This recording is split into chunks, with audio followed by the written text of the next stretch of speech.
निधी. अगं रोशनी, तू त्या 18 वर्षाच्या तुझ्या शेजारी आहे ना? तू काय केलीस त्याच्याबरोबर सांग ना. रोशनी. खूप दिवसांनी तो माझ्याकडे साखर मागण्यासाठी आला. मी त्याला साखर देत असताना माझ्या हातातून वाटी खाली पडली. मी वाटी घ्यायला खाली वाकले तर माझा पदर खाली पडला. माझे मोठे आंबे त्याला दिसू लागले. आंबे बघताच त्याचा केळ टाईट झाला आणि तो लगेच माझे आंबे पकडून जोरजोराने दाबू लागला. माझ्या आंब्यातून दूध येत होतं. तो चोखून पिऊ लागला. एक आंबा तोंडात तर एक हातात चोळत होता. मला पण चांगले वाटत होते. मी तर वाटत बघत बसलेली होते. मला खूप कंठ सुटला होता. मी लगेच त्याचा केळ पकडून जोरजोरात हलवू लागले आणि चोखू लागले. पुढे मागे करून चोखू लागले. नंतर मग तेल लावून 1 तास मारून घेतले. पचपच.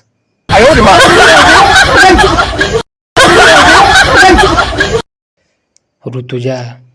अगं तुझ्या बॉयफ्रेंडने तुला कसे पचापच केले ते सांग ना. साक्षी. मी खूप कंटाळा आले होते. मला मारून घ्यायची खूप इच्छा झाली होती. तेवढ्यात माझा बॉयफ्रेंड आला. मी लगेच वेळ न घालवता पटकन माझे पूर्ण कपडे काढले. मी पूर्ण नागडी झाले. माझे भोंगळं शरीर बघून त्याचा केळ खडी झाला. मग मी पाय फाकून झोपले. माझ्या लाल पपईत त्याने त्याचं केळ कचकन कोंबले. मी म्हणाले, थुक्का लावून घाल. त्याने थुक्का लावून पुढे मागे त्याची कंबर करत कचकच ठोकू लागला. माझ्या पपईतून पाणी येत होतं. एवढं जोरजोरात ठोकून काढत होता. दोघंही घामाघूम झालो. बेभान झालो होतो. मीही त्याला नको म्हणत नव्हते. तोही थांबत नव्हता. खूप वेळ माझी पपई त्याने ठोकून काढली. माझी पपई लालबुंद झाली सुजून. मग माझा कंठ जिरा.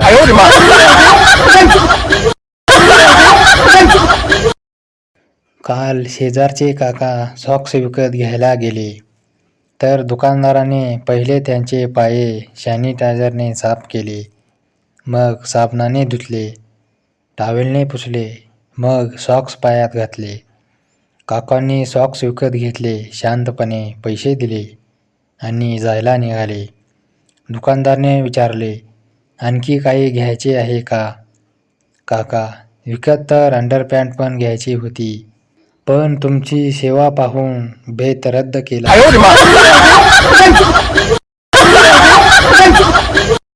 एका महिलेची 3ऱ्या वेळेस ड्रायव्हिंग टेस्ट झाली तरी ती महिला फेल झाली.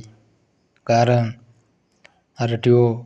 वहिनी, समजा एका बाजूनं तुमचा सख्खा भाऊ व एका बाजूनं नवरा आला तर काय माराल? महिला. नवरा.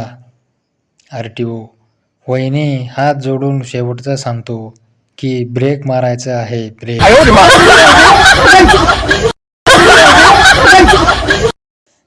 बायकाकडे अशी कोणती गोष्ट असते जी आकाराने गोल असते, शरीराच्या दोन्ही बाजूस असते? बाई चालताना ती गोष्ट हलते आणि त्या गोष्टीचे नाव ब पासून सुरू होते.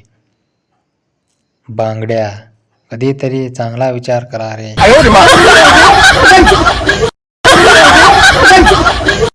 गुरुजी. मुलांनो, स्कॉलरशिपच्या फॉर्ममध्ये नाव लिहिण्याची 59% जागा छोटी असल्याकारणाने तुम्ही आपापली नावे संपूर्ण न लिहिता शॉर्टमध्ये लिहावे. उदाहरणार्थ, किशोर विलास पाटील हे नाव तुम्ही शॉर्टमध्ये KV पाटील असे लिहावे. विद्यार्थी. माझं नाव शॉर्टमध्ये लिहिणे अवघड जाईल सर, गुरुजी, काय आहे तुझे नाव? विद्यार्थी, पुरुषोत्तम चिराग चाटे. गुरुजींनी फॉर्म जाळून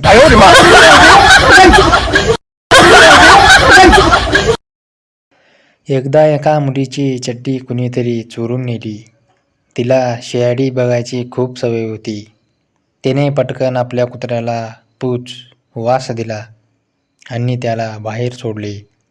दिवसभर कुत्रा घरी आला नाही. संध्याकाळी टीव्ही बघताना ब्रेकिंग न्यूज आली.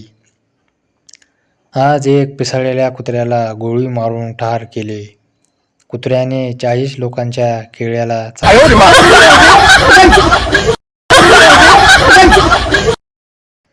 एका वर्गात 3 मुलं हलवत असतात. तेवढ्यात बाई येतात आणि त्यांना हलवताना बघतात.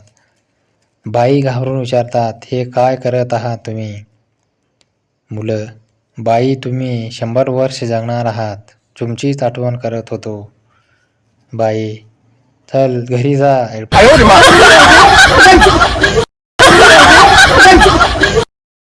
मुलीकडचे, हे पहा, आमची मुलगी फार लाडात वाढलेली आहे. ती सकाळी लवकर उठणार नाही, कपडे पण धुणार नाही, भांडी घासणार नाही, स्वयंपाक करणार नाही आणि बाहेरचं कोणतंही काम करणार नाही. मुलाकडचे, काही वेळ विचार केल्यानंतर गंभीर चेहऱ्याने, आमचा मुलगा तुमच्या मुलीवर चढत असताना ती किमान पाय तरी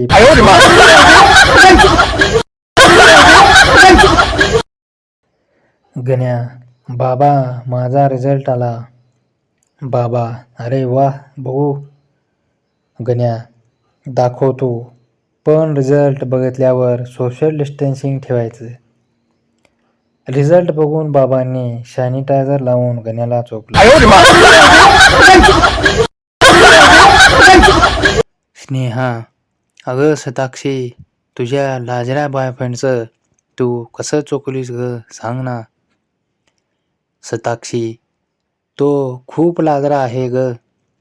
साधं किस करायला लाजतो तो. माझी मारायची तर लांबच आहे. मी त्याला माझ्या घरी बोलवून जबरदस्ती केली. त्या दिवशी त्याचे हात बांधले, पाय पण बांधले आणि मग त्याची पॅन्ट काढून चड्डी काढले. त्यानं शर्ट काढलेली होती.